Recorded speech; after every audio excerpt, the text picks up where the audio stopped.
And the million-dollar question is, how do we know that Socrates was a real person and not just someone invented as a vehicle for philosophical ideas by Plato and Xenophon? I get asked this question sometimes, and I'll say, aside from the fact that Socrates is the sort of thing where if you believe in him, it benefits you.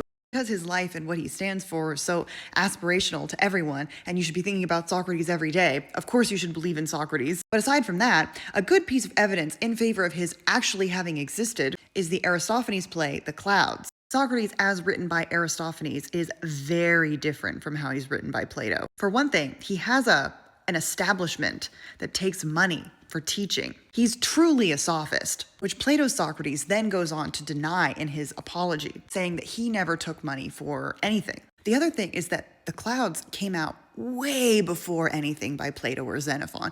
So Socrates was put to death in 399. Plato didn't write anything for like a good few years after that. And The Clouds was first performed in 423. So Socrates would have been in his like 50s compared to his 70s when he died.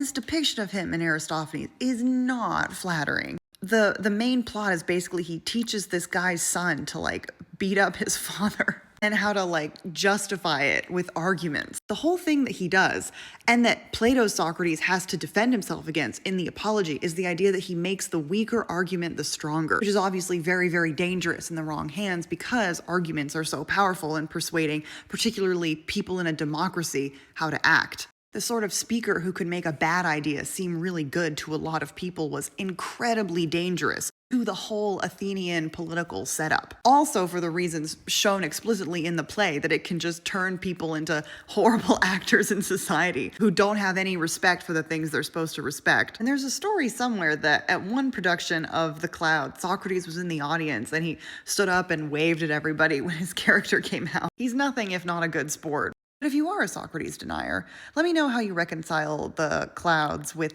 all the other works about Socrates. And follow for more Socrates. Remember, you should be thinking about Socrates every day. We'll have a little more comic Socrates coming up. I think that'll be fun.